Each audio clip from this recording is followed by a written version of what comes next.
Sysadmin y otras cosas. Un podcast para administradores de sistemas que, en este mundo cruel de la informática, deben conocer mucho más que los simples y mundanos sistemas operativos tristemente instalados por los ordenadores del mundo. Noticias, tips, software recomendado y un largo etcétera serán los ingredientes para este cóctel informático.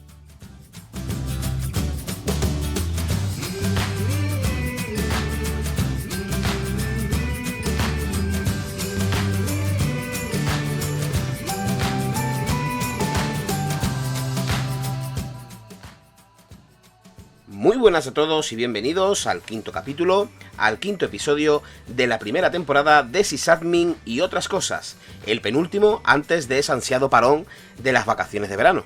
¡Qué maravilla! ¡Qué bien suena eso de vacaciones de verano! Bueno, en primer lugar quiero pediros disculpas si la calidad de la voz en este episodio es algo reseñable, ¿no? Estoy con placas en la garganta y la verdad es que he tenido que hacer 2 o 3 pruebas antes de ponerme porque no me convencía, pero digo, bueno, venga, si soy capaz de grabarlo, pues mejor y así no pierdo el episodio de esta semana. Pero bueno, con vuestro permiso y antes de meterme de lleno con el capítulo de hoy, me gustaría que me deis la oportunidad o que me permitáis esta especie de dedicatoria, porque, bueno, me gustaría dedicar, como ya digo, este episodio a una persona que por desgracia nos ha dejado recientemente. El pasado martes 6 de agosto leí una noticia en internet que en un principio tildé como fake, de mal gusto además, porque bueno, bien he sabido lo rápido que circulan bulos por las redes sobre el fallecimiento de personas. Pero por desgracia, esta vez era verdad, ¿no? Me refiero, no sé si alguno lo conocéis, a Alejandro Taboada, más conocidos en las redes como Alejandro MTSA, Alejandro ATS, o como realmente destacó con su canal de programación en YouTube, Programación ATS. Es un joven de tan solo 22 años, que por desgracia, y según cuentan en las redes, pues un cáncer se lo ha llevado, ¿no? No quiero pecar de oportunista, porque yo no conocía a Alejandro personalmente, obviamente, yo vivo en España, él era de un país de Sudamérica, no sé cuál, pero bueno, entonces, obviamente yo nunca había hablado con él por redes sociales ni nada, pero sí que aprendí, y mucho, gracias a sus cursos sobre programación C o Java que tenía en ese canal de YouTube que digo, ¿no? Alejandro era una persona que personalmente creo que transmitía pasión por lo que hacía, por la programación, y eso creo que lo diferenciaba del resto. No sé su familia lo que hará con ese canal, si suprimirán, si lo eliminarán, no lo sé, pero si podéis, por favor, echarle un ojo, porque creo que no hay mejor homenaje para su persona y que descubráis lo bien que explicaba la programación. Tenía una frase que a mí me gustaba mucho, que la decía en sus vídeos, y era que si puedes imaginarlo, puedes programarlo. Y la verdad es que como resumen de la tarea que hacía Alejandro y de la aportación que hacía a la comunidad de programadores, la verdad que me parece una frase muy adecuada y que resume muy bien como ya digo, ¿no? Lo que transmitía Alejandro. Y bueno, como se solía decir en el antiguo Imperio Romano, sit tibi terra levis, que traducido viene a ser algo así como que la tierra te sea leve. Mis condolencias de verdad a familiares y amigos. Y bueno, después de esta triste introducción, creo que la tenía que hacer porque era la única forma que tenía de rendir un pequeño homenaje a este hombre. Pasamos al contenido, si os parece, del episodio de hoy, que vamos a continuar pues un poquito con la táctica descrita en la semana pasada en el capítulo anterior, ¿vale? He seleccionado una serie de noticias que creo que son interesantes de compartir y de debatir. Ha sido una semana movidita en cuanto a los sistemas operativos, ya que las noticias que vamos a ver, bueno, 3 de las 4 que vamos a ver, están relacionadas con los sistemas operativos, ¿vale? Os leo un poquillo los titulares. La primera va a ser adiós disquete, adiós. La segunda, Linux prefiere la estandarización. ¿Tienes Windows 10 y procesador Intel? Actualiza. Y por último, PCI Express 6.0 empieza a prometer cosas y aún estamos esperando la 4.0. Pero antes de pasar a verlas en profundidad, me gustaría leeros un mail que he recibido gracias a ese feedback que suelo pedir al final de cada capítulo. Por supuesto, obviamente yo le he pedido permiso al autor del mismo para exponerlo y él me ha dicho que sí, que no le importaba. Así que bueno, os leo un poco lo que me decía Juan Carlos en su email, ¿vale? Buenos días. Te he mandado una invitación por LinkedIn y ya he visto que me has aceptado. Es un placer. Descubrí tu podcast casi de casualidad hace una semana con la app de podcast de Google y buscando Sysadmin a ver qué había por ahí. Se lo voy a recomendar a mis compañeros de clase, En septiembre empiezo el segundo de Asir, a ver si les interesa. Quería comentarte, ya que admite sugerencias, que saco mucha información y cosas interesantes de Reddit. Seguro que lo conoces. En el subreddit de r/sysadmin tienen muchísima información en la barra lateral. Igual te interesa echarle un vistazo, empezando por el índice, bueno, me da una URL, ¿no? Y luego el bootcamp. También quería comentarte acerca del episodio 2, el de Asir, que tu experiencia con Fall posiblemente se debiera al profesor, porque nuestra profesora ha sido estupenda y nos ha enseñado cosas muy útiles, desde cómo hacer correctamente el currículum vitae, que incluso un vídeo currículum tuvimos que hacer, hacernos el LinkedIn y aprender a gestionar nóminas, finiquitos, etc. Vamos, que creo que depende mucho del profesor y de la calidad del mismo. También me pasa el caso opuesto con GBD, gestión de base de datos. Hemos tenido un profesor este año que era un suplicio. Explicaba deprisa y mal, apenas se comprendían conceptos y nos metía a picar código SQL sin explicar apenas qué estábamos haciendo. Al final de curso, aprobamos 8 personas de 24.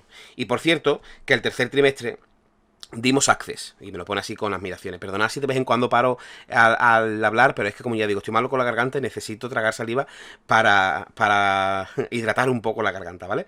Si quieres, continúo leyendo, si quieres te paso un par de exámenes de muestra para que veas la forma de examinar.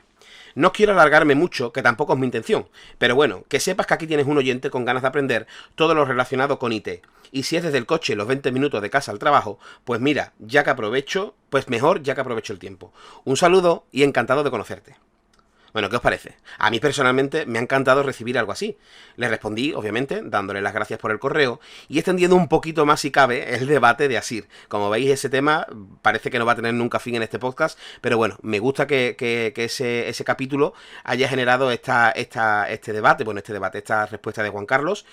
Y nada, bueno, os animo que hagáis como Juan Carlos y que me enviéis vuestras opiniones al correo para debatirlas, que siempre es agradable conocer otros puntos de vista. Recordad que tenéis abierto mi correo electrónico, hola@pablodelgadoflores.com, que está abierto para todos y todas. Y por supuesto, los perfiles de redes sociales y demás. Y bueno, ahora sí, vamos con esas noticias. La primera noticia, que como siempre va a ser la del tema central, es adiós, disquete, adiós. Cuando en 1991, un señor llamado Linus Torvalds creó el kernel Linux, utilizó un PC con procesador 386 y una unidad de disco blando, lo que normalmente se suele conocer como disquete o floppy, ¿vale? Y tal como el propio Linux, que hay una diferencia entre Linux, terminado en S, y Linux, ¿no? Ya veremos esa diferencia. Obviamente Linux, terminado en S, es el creador del sistema operativo, bueno, no, del kernel Linux. Bueno, como digo, ¿no? El tal Linus Torvalds comentó en 2012, cuando hubo que despedir a ese procesador i386, que aseguró que él no era una persona sentimental y que le decía adiós, y ahora, tal cual, pues le ha tocado el turno al disquete, ¿vale? Y es que Torvalds ha declarado que el proyecto de la unidad floppy es la unidad, se conoce así en inglés, ¿no? El anglicismo de la unidad de disquete es el floppy, ¿vale? Bueno, a lo que voy. Ha declarado el proyecto como huérfano. Y no es de extrañar, obviamente, porque, bueno, las unidades ya son más una reliquia que otra cosa. No se pueden considerar ya como conexiones a nuestros equipos, son reliquias, obviamente. De hecho, el desarrollador checo que se encarga de desarrollar el controlador de esta unidad, que tengo por aquí apuntado el nombre, Jiri Cosina, no sé si Jiri se lee a lo mejor Jiri o... no lo sé, ¿vale? Porque tiene además así una tilde rarilla y eso, no sé cómo se lee, pero bueno. Jiri Cosina ha dicho que no tiene hardware que funcione. De hecho, Linux ha confirmado que resulta imposible encontrar un hardware nativo a día de hoy, porque los que se venden, no sé si lo sabéis, pero se venden disqueteras para conectarlas por USB. Es muy curioso porque ya no llevan ese bus que llevaban antiguamente de conexión, sino que lo que llevan ahora es una conexión basada en USB. Por lo tanto, no tiene sentido comprar estas unidades, ¿no? Además, actualmente el único sitio donde es habitual, ¿vale? Y pongo entre comillas encontrar disquetes, es emulados en máquinas virtuales. O sea que es una situación curiosa además, porque en las virtualizaciones, las operaciones de lectura y escritura que se realizarían en físico en un disquete son más rápidas que en los dispositivos físicos. Por lo que el propio Cosina, Jiri Cosina, tuvo que adaptar el código después de que empezaran a desaparecer, como unidades nativas en las computadoras que se vendían. De hecho, creo recordar que Apple fue la primera compañía que decidió prescindir de ese formato y lo eliminó de su código. Y obviamente a continuación pues fue Microsoft, ¿no? Esa famosa unidad A. Aunque bueno, sí es verdad que tú en Windows puedes cambiar las letras de las unidades, pero tú cuando hacías una instalación en limpio de Windows siempre tenías la unidad A, que era el disquete, la unidad C, que era el disco duro, y la unidad D, que era el CD. Ya después, obviamente, con las segundas unidades de disco duro y de CD, pues ya vinieron las demás letras, ¿no? Pero esas eran las tres básicas que se tenían siempre cuando tenías esas tres unidades, ¿no? El único sistema operativo, como ya digo, que seguía atendiendo el desarrollo de este controlador era precisamente Linux, y es el que ha dicho que ya que se acabó. La situación de huérfano, que es la que ha declarado Torvalds, en la que queda el controlador, tiene una explicación muy sencilla, y es que no es que vaya a desaparecer del código, pero lo que se hace es buscar empresas de terceros que quieran mantenerlo y hacerse cargo de él. Es decir, lo que es la comunidad Linux ya pues lo deja apartado. No se va a eliminar del código, va a seguir estando ahí, cualquiera puede usarlo, pero no se va a mantener, no se va a actualizar. Por eso es la situación un poquito rara de huérfano, ¿vale? Para que entendáis más o menos cómo trabaja la comunidad Linux en cuanto a esto. Para aquellos que no hayáis utilizado estas o conocido estas unidades, que no es raro, porque hoy en día los millennials, como se suele decir, o la gente de informática más reciente, bueno, pues las unidades de disquete no las ha conocido, ¿no? Hablamos de los predecesores, del padre, del pendrive o incluso de los CDs y de los DVDs. Este soporte de almacenamiento de datos es de tipo magnético, ¿vale? Una cosita así magnética, formado por una, ¿cómo lo podemos decir? Una fina lámina circular, ¿vale? Que sería el disco donde se almacenaría el dato, cuyo material es magnetizable y flexible. Esta lámina que os digo, ¿vale? Está protegida por una carcasa así de plástico que normalmente suele ser, pues tiene una forma cuadrada o rectangular, etcétera, etcétera, y que se utilizaba hace siglos, obviamente es una exageración, pero bueno, hace siglos, para instalar programas o transportar datos de un equipo a otro. Eso que ustedes conocéis como, bueno, me guardo en un pendrive el documento de Word o tal, bueno, pues eso antiguamente se hacía en estos disquetes, ¿vale? El disquete era un medio vulnerable a la suciedad y a campos magnéticos externos. Hemos dicho antes que era un almacenamiento de datos magnético. Por lo tanto, si tenías un campo magnético externo, véase un imán, por ejemplo, pues la fiabilidad de esto era totalmente relativa. O sea, incluso recuerdo que vendían unos cajoncitos de plástico, que además lo estuve comentando con dos compañeros del trabajo, con Nacho y con Javi. No sé si escuchan el podcast, pero si lo escuchan, un saludo a Nacho Nebot y a Javi Cruz, dos grandes compañeros. Y estábamos hablando, ya digo, el día este que surgió el tema en el trabajo, de los cajoncitos de plástico, que además yo lo tuve, que tenían unos separadores, donde tú metías los disquetes, ¿vale? Los podías a lo mejor ordenar por orden alfabético, si tenías uno de software y otro de instalación de sistema operativo, etcétera, etcétera. Y incluso Nacho comentó, perdón por la garganta, Nacho comentó que incluso teniéndola ahí en ese cajoncito, si tú te llevabas un año sin utilizar ese disquete, los datos volaban. O sea, es igual que imaginarse, ¿no? Un CD o un DVD, tú lo puedes tener grabado, lo puedes tener metido en su cartuchera, pero a fin de cuentas el material del que está hecho, eso al final es volátil, desaparece. O sea, imaginarse entonces un disquete que bueno, pues la suciedad le afectaba, si tenías un imán, como ya digo, le afectaba, pero es que además, aunque no lo usaras, eso le hacía que perdiese los datos. Por lo tanto, ya digo que la fiabilidad era muy relativa, ¿no? Esto, unido a lo que acabo de comentar, ¿no? Unido a su baja capacidad, nos hacían indicar que obviamente que no tenía mucho futuro en la informática, pero era lo que había en aquel entonces. De hecho, resultaba tedioso llegar a instalar algo desde un disquete, sobre todo si era un sistema operativo, ya que, por ejemplo, y esto sí me lo comentó mi amigo, mi compañero Javier Cruz, Javi, con todo cariño, te considero amigo, si tú me dejas, somos amigos. La versión 3.1 de Windows, que incluso me dijo que él tenía todavía los disquetes en casa, utilizaba la friolera de 12 disquetes para instalarse. O sea, 12 disquetes que tenías que meter, ejecutar, sacar, meter el siguiente, etcétera, etcétera. E incluso me comentó que si comprabas la versión 3.1 de Windows con opciones de red, que me dijo un nombre, no sé si era opción de amigos o algo así, no, me dijo un nombre, perdón, pues esa versión ya eran 14 en vez de 12, o sea que imaginarse. Pero es que si pasabas a Windows 95, se usaban 21 disquetes. Y si ya la última versión que yo creo que se vendió en disquete, que fue la versión de Windows 98, eran, atención, 66 disquetes.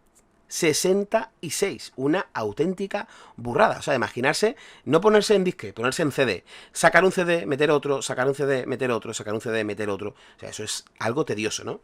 Ahí es nada, ¿no? Hablamos de 66 disques. Hay que recordar, obviamente, que el modelo estándar, el que se ha llegado, que llegó hasta el final casi de la vida de los disques, era el denominado de 3,5, cuya capacidad era, asombrosamente, de 1,44 megas. 1,44 megas. Aunque también es verdad que encontrábamos de 5 cuartos o de 8 pulgadas, ¿vale? Después salieron versiones mejoradas de estos disquetes que tenían doble densidad, alta densidad, etcétera, ¿vale? Precisamente el primer disquete que se creó y se comercializó fue en 1971, era de 8 pulgadas, o sea, era bastante grandecito, y solamente era de lectura, o sea, no podías escribir, o sea que sí, a lo mejor podías tener un sistema operativo, un programa para instalar, pero tú no podías escribir, no podías guardar un documento de Word o un documento de lo que sea, ¿no? Eso no se podía hacer. Cuando se introdujo un disquete en el ordenador, esto es para los que no lo hayáis conocido o para los nostálgicos como yo, el sonido era tal que así.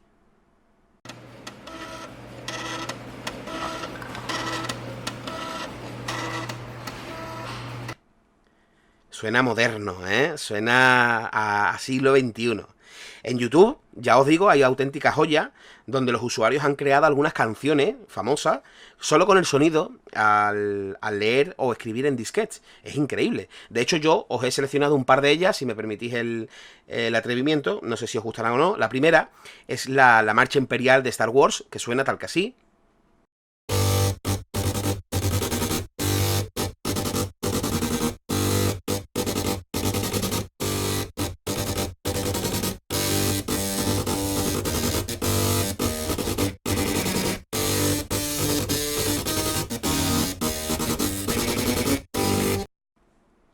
Y la segunda, de la película de Los Cazafantasmas.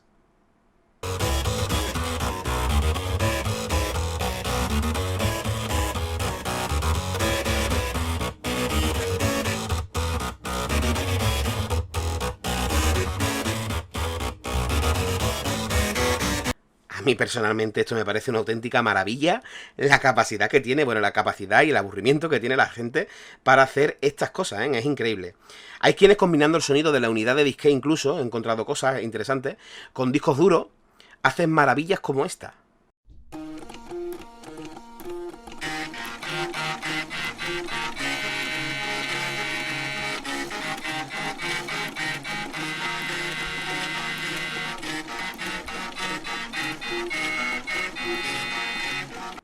¿La habéis reconocido?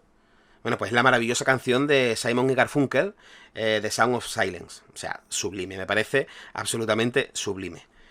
Y bueno, pasamos a la siguiente, si os parece, a la siguiente noticia, ¿vale? En la que la he titulado como que Linux, terminado en S, prefiere la estandarización. Y como ya digo, ¿no? Sin salirnos del universo Linux, con X, seguimos con la segunda noticia. Hace menos de un año, perdón, el creador de Linux declaró que había fallado en el escritorio. O sea, que su kernel, o el sistema operativo en el que se basaba su kernel, Linux, había fallado en el escritorio. Y que la causa principal era la fragmentación del ecosistema. Tengo que dejar claro en el sentido estricto, porque ya dije que dedicaríamos un programa a Linux, pero todavía no ha llegado ese programa. Pero bueno, por repasar un poquito un concepto breve, ¿vale? Y es que Linux como tal no es más que el núcleo del sistema operativo, es decir, es el kernel. Aunque es verdad que por regla general la gente cuando cuando menciona Linux, a lo que se refiere es a la distribución completa, es decir, la distribución con el kernel Linux, etcétera, etcétera. Pero en el sentido estricto de la palabra, cuando se dice Linux, es el kernel, ¿vale? Es el núcleo del sistema operativo. Pero claro, es lo que dice este buen hombre, lo que dice Torvald, ¿no? Es que si, por ejemplo, vemos el listado de DistroWatch, no sé si conocéis esta web, es una web donde se listan todas las distribuciones, en qué está basada, cuál es la arquitectura, etcétera, etcétera. Bueno, pues la cifra se dispara a día de hoy, ¿vale? A día 8 de agosto de 2019, que es cuando estoy grabando este podcast, se dispara hasta las 853 distribuciones. Es verdad que este número lo he arrojado sin filtrar por estado. Es decir, yo no he visto si estaban continuadas o no continuadas, ¿vale? 853 distribuciones activas.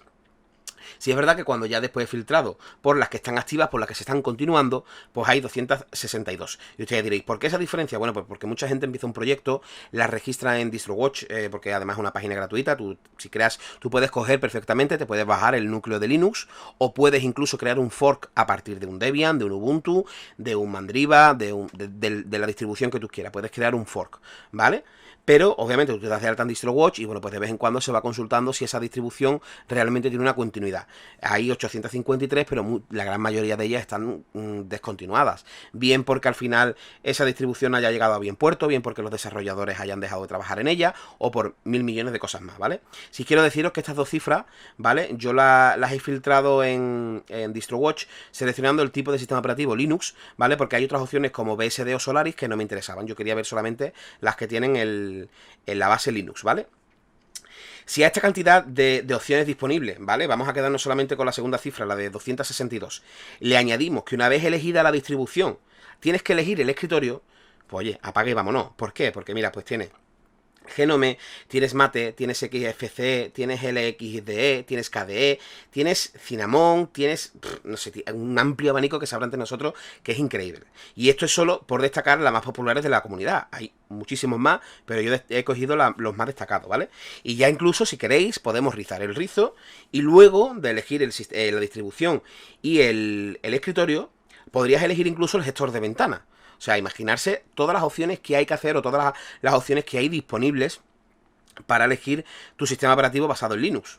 Ahí es nada. Entonces, yo personalmente creo que Torvalds tiene razón. El principal problema que tiene Linux es el amplio abanico. Se puede ver de dos formas. Por un lado, tenemos el punto de vista de la gente que dice que eso es lo rico de Linux, la variedad. Pero por otro lado, fijaros los dos sistemas operativos con los que compite Linux, que por un lado sería Windows y por otro lado serían MacOS, las opciones son las que son. Es decir, tú tienes Windows, bueno, en su tiempo, ¿no? Windows, como he dicho, la 3.1, la 95, el 98, eso nadie lo usa, ¿no? Millennium, el 2000, el XP, estoy haciendo un repaso por toda la historia de Microsoft. Windows Vista, 7, etc. Pero siempre es Windows. Siempre es Windows. ¿Vale? Eso es tal cual. Y MacOS lo mismo. MacOS tiene la versión Sierra, Capitán, Mojave, que es la última, etcétera, etcétera. Pero es MacOS, está basado en MacOS. Se le puede cambiar el entorno gráficamente para un año, se le añade mejoras, pero siempre es lo mismo. ¿Qué pasa con Linux? Pues que hay tanta variedad. O sea, imaginarse esas 200 y pico de opciones, pues que no hay... Es verdad que hay distribuciones que destacan sobre otras por el uso y demás de gente, pero a fin de cuentas está todo muy dividido. Y bueno, el guante que ha lanzado este buen hombre de Torvalds lo ha recogido pues Genome y KDE, ¿no? Que son dos de los principales distribuidores, bueno, dos de los principales creadores de escritorio de Linux, ¿no? Como ya digo, han recogido el guante y no han dejado que las palabras de Linus Torvalds, madre mía, entre la S y la X, cayeran en saco roto, porque han organizado una cumbre de aplicaciones de Linux para el próximo mes de noviembre en Barcelona. Y en su comunicado, entre otros grandes rasgos de la comunidad linuxera, etcétera, etcétera, hablan de unir fuerzas en dirección a un ecosistema de escritorio unificado. Es decir, intentando recoger lo que ha dicho Linux y decir, oye, estamos dispuestas, tanto Genome como KDE, a trabajar en pos de crear eso. Porque a fin de cuentas es lo que le falta a Linux para competir. Porque en servidores, personalmente, creo que Windows Server, con todo lo bueno que puede ser, no es comparable a día de hoy a un Linux si sabes administrar un Linux, obviamente. Entonces, eso es lo que siempre se ha dicho que le ha faltado a Linux, el trabajar el escritorio. Y si al final todo se condensa en una sola rama, pues a lo mejor perdemos variedad, pero ganamos estabilidad, todos los programas funcionan en todas las distribuciones, etcétera, etcétera. Y bueno, pasamos a la siguiente noticia, que la he titulado como ¿tienes Windows 10 y procesador Intel? Actualiza. Perdona que tire de cliché, ¿vale? Me vaya a perdonar, pero es defecto de profesión. Una de las mejores cosas que le puede pasar a tu sistema es que lo tengas siempre actualizado, obviamente. El problema es que las soluciones necesarias no siempre están disponibles en un periodo de tiempo corto, en un tiempo lógico, ¿vale? Entre la espera y el lanzamiento. Y es que desde Redmond, los chicos de Microsoft han confirmado que han logrado solucionar una vulnerabilidad de las CPU, de los microprocesadores de Intel, que existía desde, atención, el 2012. Lo que viene siendo un servicio rápido y de calidad. Nótese la ironía. Aquí apago la ironía, le doy al botón de apagar ironía.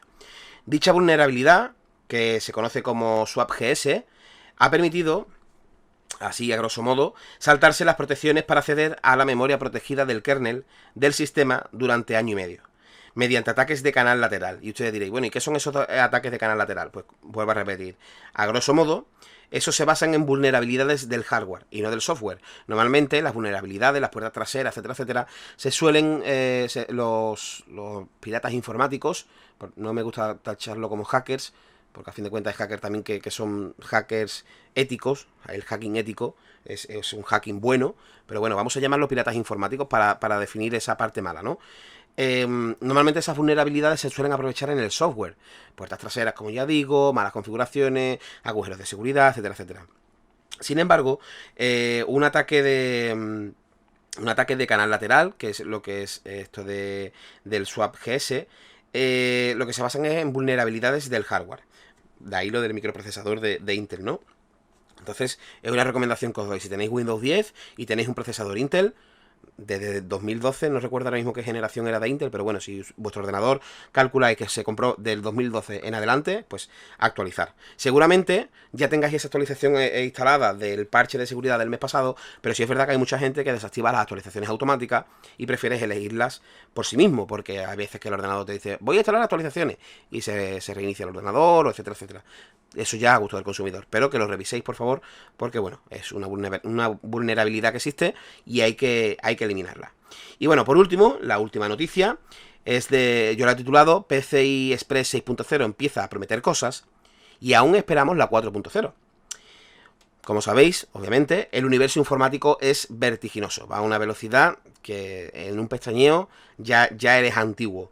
Entonces, cuando hace apenas unos meses, y os estoy hablando de, nada, abril aproximadamente, los fabricantes empezaron a ensamblar equipos con PCI Express 4.0. De hecho, creo que es AMD la que lo está haciendo. Y tan solo, pues puede hacer 3 meses, porque esto fue en mayo, se anunció la futura versión 5.0. Así que los buenos señores de PCI SIG, que es la organización que se encarga perdón, de crear estas nuevas versiones, de testarlas y demás, pues ya han anunciado la versión 6.0. Es decir, 2 saltos por delante de la versión actual que se está, bueno, sí, de la que se usa, que es la 3.0. Falta implementar la 4.0, que acaba de empezar, y la 5.0, que se anunció en mayo. Todavía ni siquiera eso hay equipos que tengan la 5. O sea, que imaginarse, ¿no? Todo muy ok. La versión 6.0 llegará en 2021 y estos señores de PCI SIG prometen alcanzar una velocidad 4 veces superior al actual 4.0, es decir, 16 gigatransferencias por segundo, y 8 veces mayor al 3.0, que es la versión que ahora mismo suele estar en todos los ordenadores, que transmite a 8 gigatransferencias por segundo. Es decir, la versión 6.0 nos va a ofrecer 64 gigatransferencias por segundo. Arrea. También han prometido, que tengo aquí apuntado, retrocompatibilidad entre versiones, hacia adelante, y esto es raro, hacia adelante y hacia atrás, ya que estará construido sobre la misma plataforma de PCI Express 4 y PCI Express 5. Aunque esto tiene un hándicap, tiene una pequeña trampa. La velocidad máxima, y esto lo tenéis que tener muy en cuenta, siempre la va a marcar el elemento de menor gama. Me explico. Vosotros tenéis un PCI Express 6.0 en cuanto salga, ¿vale? Pero nuestra placa base... hablamos en 2021 cuando salga la 6.0 y nuestra placa base pues es de este año, de 2018, bueno, 2019 mejor dicho, finales de 2019, ¿vale? Para no cogernos los dedos. Esa versión de PCI Express que tenéis en vuestra placa base es 4.0. Por lo tanto, vuestro PCI Express real va a ser el 4.0. ¿Por qué? Porque se compara, si hay mayor y menor gama, siempre se coge la de menor gama. Es imposible que una versión 4.0, que en este caso sería vuestra placa base, transmita a la velocidad que va a transmitir la 6.0. Eso no lo tiene implementado. Por lo tanto, no va a dar problema, de ahí la retrocompatibilidad, pero siempre se va a ajustar a la velocidad mínima. Entonces, eso hay que tenerlo en cuenta, ¿vale? Como ya digo, la PCI Express va a transmitir cuando sean bits sin formato, hablamos de 64 gigatransferencias por segundo, mientras que si hablamos de una configuración X16, es decir, una transferencia de datos normal y corriente, pues van a ser 256 gigabytes por segundo. Nada, pues oye, que en 4 segunditos pues vas a transmitir 1 tera de información, ¿sabes? O sea, es una auténtica burrada de datos. Ahí llevas el chorro de datos y haz con él lo que quieras. Y a mí, personalmente, esto me genera una serie de dudas existenciales. ¿Realmente está la tecnología preparada en el mercado para afrontar? Y hablamos de en poco más de 1 año y medio, porque estamos en agosto de 2019 y esto llegaría en 2021. Poco más de año y medio. 2 versiones distintas de PCI Express y 2 versiones distintas, ¿por qué? Porque ahora se está empezando a implementar el 4.0, pero es que, señores, primero hay que implementarle el 5.0 y después viene el 6.0. En 2021. O sea, yo realmente en año y medio da tiempo a afrontar 2 versiones. El usuario, y os pregunto a ustedes, ¿está dispuesto a hacer estos desembolsos? Porque yo como usuario no, sinceramente. Vamos, yo con una 3.0 ahora mismo me doy con un canto a los dientes. Es verdad que yo a lo mejor no soy de jugar ni nada del estilo con el ordenador. Bastante tengo con trabajar con él y grabar podcast como para también jugar. Pero bueno, yo para jugar prefiero las consolas, pero siempre a gusto del consumidor. Pero hay usuarios que les gusta estar a la última en cuanto a la moda de la tecnología. O sea, tú te compras un ordenador ahora y ahora tú a principios del año que viene, si por ejemplo se establece la 5.0, te la compras, pero es que al año vuelves a comprar así. No sé, yo creo que eso no tiene mucho sentido. ¿No sería más factible? No sé, yo os pregunto, una pregunta que lanzo al aire. ¿No sería más factible haber esperado el PC, a tener el PCI Express 5.0 en todos los equipos allá por el 2021 o el 2022 ofreciendo estas características? O sea, sacas el 5 y ahora ya automáticamente ya anuncias el 6. No sé, ¿hay necesidad realmente de correr tanto? No sé, en fin, podría llevarme con estas preguntas, pues no sé, por varios capítulos, ¿no? Pero es algo inútil. Todo va a depender siempre de quien evalúe la situación y su forma de ver las cosas. O si eres un usuario, seas aficionado a la tecnología o no, o si eres una empresa. Porque obviamente esta empresa que desarrolla la tecnología PCI Express lo que quiere es más y más dinero. Así que yo ahora implemento la 5.0, o mejor dicho, la 4.0, gastarse los billetes, o los urdeles, como se suele decir por aquí por el sur. Gastaros los urdeles, que dentro de poco, quien vaya a querer estar a la última de la última, pues se va a tener que gastar de nuevo los urdeles. Pero es que después os vaya a volver a gastar los urdeles. Y seguramente de aquí a nada, pues anunciar la versión 7.0. Y así seguimos y seguimos y seguimos, ¿no? Pero bueno, como digo, esto es un debate inútil porque ya depende de cada persona, de lo que se quiera gastar, de lo que esté dispuesto a obtener su equipo y demás. Y nada, hemos llegado al final del episodio 5. Ya casi nada, Os recuerdo que es el penúltimo antes del parón de vacaciones. La semana que viene tendremos el último capítulo y ya el siguiente pues será después de un par de semanitas o 3, que son las que tengo de vacaciones del trabajo, que necesito, como ya dije en el anterior episodio, descansar un poco de tecnología. Recordaros, aunque ya lo he dicho antes, por desgracia en la noticia de Alejandro Tabadano, ha sido con el email de Juan Carlos. Tenéis abierta la vía de contacto, hola@pablodelgadoflores.com, me podéis encontrar en las redes sociales, haced como él, que él lo ha hecho muy bien, me ha agregado a LinkedIn y eso es, a fin de cuentas, sinergias que se crean entre personas que comparten una profesión. A mí eso me parece una decisión muy acertada. Me podéis decir, como siempre, feedback positivo, feedback negativo, siempre con respeto, lo que vosotros queráis. Aquí tenéis vuestra casa para lo que necesitéis, menos para dinero o para una mudanza, como se suele decir también por aquí, por el sur. Y nada, espero que os suscribáis. Recordad que tenéis el podcast en iBooks, en Spotify, en YouTube, en Stitcher, en Google Podcast y en Apple Podcast. Podéis escucharlo donde queráis, no será por opciones disponible. Y bueno, hemos llegado, como ya digo, al final del capítulo, al final del episodio, y nos vemos la semana que viene con el episodio número 6. Hasta entonces, un saludo.